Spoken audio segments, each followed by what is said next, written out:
Today we're going to speak about the emotions in trading. Now, especially nowadays, because of Mr. Trump, we can scrap technical, we can scrap fundamental. It's what people think that moves the market.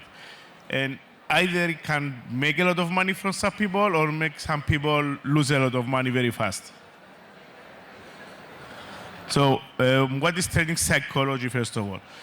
It attempts to answer some of very crucial questions. Most important are those why traders panic and exit trades too early, or they keep trades open for too long. How do emotions affect the volatility in the markets, especially fear and greed? And why do people nowadays close too early winning trades and keep losing trades open longer? And also, what drives people to abandon a solid strategy, meaning that people do their preparation, they get ready for whatever might come, and then something happens, 1, 2 trades go wrong, people change their mind and start from the beginning. So typically, we have this list of emotions that sooner or later they come in play when it comes to trading. It's the same for professionals, it's the same for retail clients. People are people, we are who we are. These are the emotions that we live. So first of all, we have optimism. Every time someone is going to trade, even if a professional trader in the stock market will go to work, they try to make some commission. They try to make money for their clients in order for them to be able to perform. So everybody, when opening a trade or before thinking to open a trade, they think that they know what is happening, they know what they are doing. That's why they are optimistic about the result. Then we have excitement, in which case our strategy is working, our performance is good. And then we believe that, basically we forget that there might be a reversal, we forget that things might go the other way. Then we have greed. Okay, we have excitement, too much excitement will lead to greed. Greed will push us to overtrade. Is the point where we believe that our strategy is perfect, that nothing will change, and that we are invincible. There is no chance to lose. So people tend to overexpose themselves in this level, and this level, this emotion, together with fear, are the two emotions that control the trading behavior. Now, when it comes to fear, there are two kinds of fear. FOMO, which means fear of missing out. So people believe that, traders believe that now is a good time to trade because of whatever might have happened or because technical indicators suggest something. So we tend to forget that maybe fundamental does not support technical and technical does not support fundamental. So we enter trades because we do not want to miss the opportunity, not because it actually makes sense based on the analysis and the data we have in front of us to place those trades. Then there is the fear of loss. The fear of loss, it comes into the game when, although let's say that we are willing to risk $1,000 in a specific trading session, after seeing that the markets are too volatile, and after $100 of losses or $200 of losses, we close the positions in a loss, and we do not allow for a pullback or a reversal to take place, and therefore to make profits. Then we have hope. Hope is when the market goes against you, we keep the trades a bit longer, hoping that things will change. The same as fear and hope. This means they usually tend to adjust our risk management strategy or our risk tolerance within the trading session. So for example, if I'm hoping that the market will turn, that it will go in my favor, it means that I'm already in minus. If I keep my stop loss, the trades will close. So I adjust my stop loss or I remove my stop loss. So I give more chance to the trade to reverse. But at the same time, I'm exposing myself to more risk because I allow my trade to breathe longer. Then we have anxiety. It's the beginning of the end. It's where we understand that there is something going wrong, that things are happening that we did not expect, and that's why we start thinking that maybe our strategy was not correct. This is the point where our judgment is not clear anymore. Is when our judgment is being clouded from other factors, and this is the moment where either we close the trades or we take the risk or we stop. So this is the moment where there is actually a significant change in our own trading strategy. Then we have frustration. It's when we understand that the anxiety and the additional risk we took through hoping and adjusting our risk management is not paying off.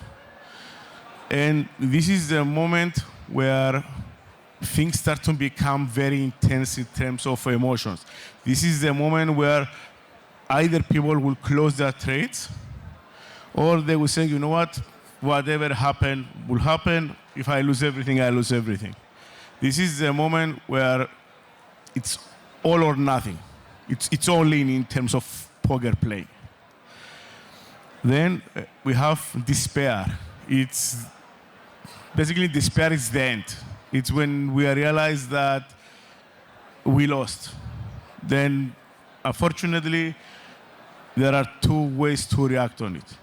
You can panic because you lost, and then you just say, okay, I lost, my God, what am I going to do? I need to redeposit, I need to recalculate my strategies.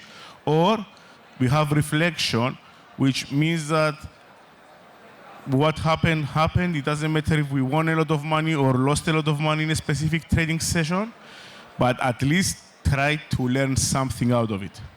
Try to understand why you lost, or why, even by winning, you need to understand why my strategy worked today. So in the future, if the strategy does not pay off, at least you have some feedback, you have something that you can choose against and show why something worked and why something failed.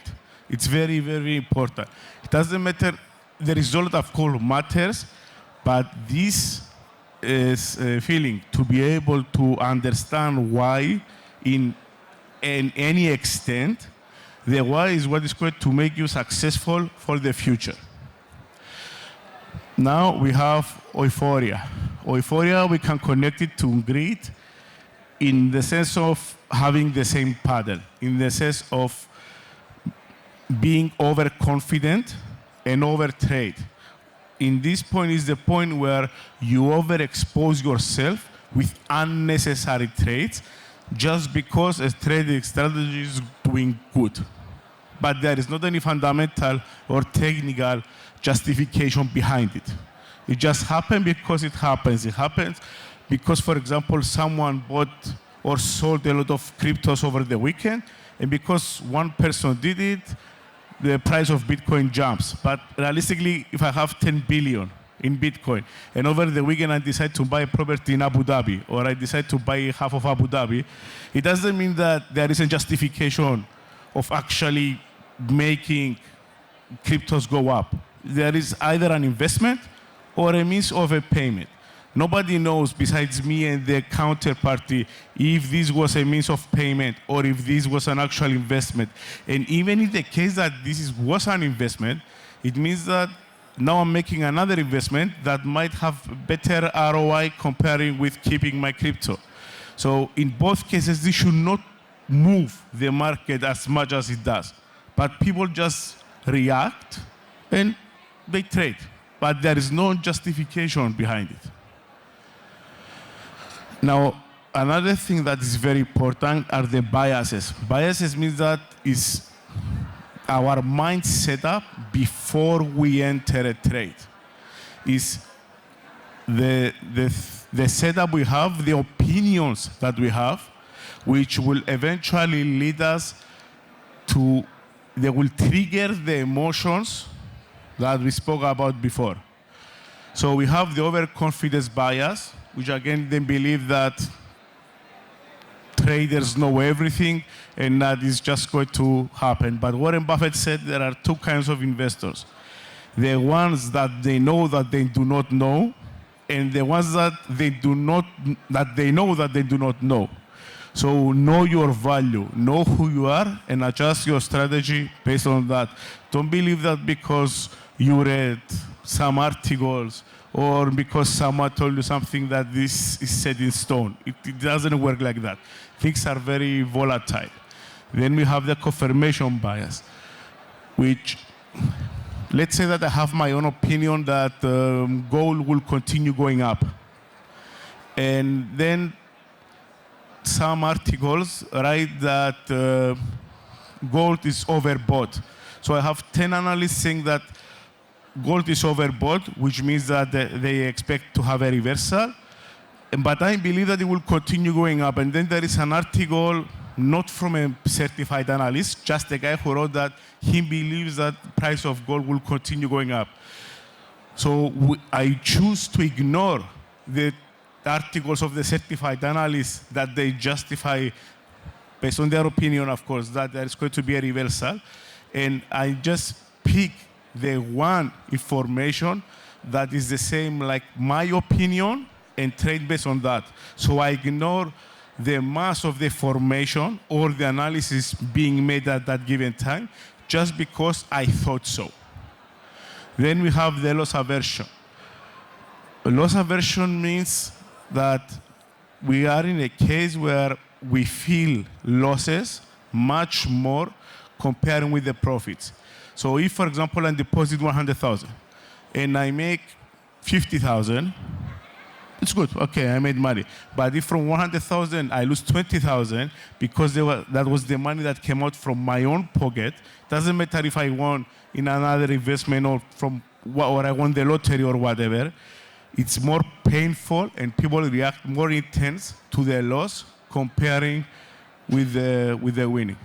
Then we have the recency bias, which means that people believe that if something happened once or if something happened many times in the past few days or few weeks, it will continue happening. So if, for example, let's say that there are analysts that they say 3,000 on gold was a key level. Based on what?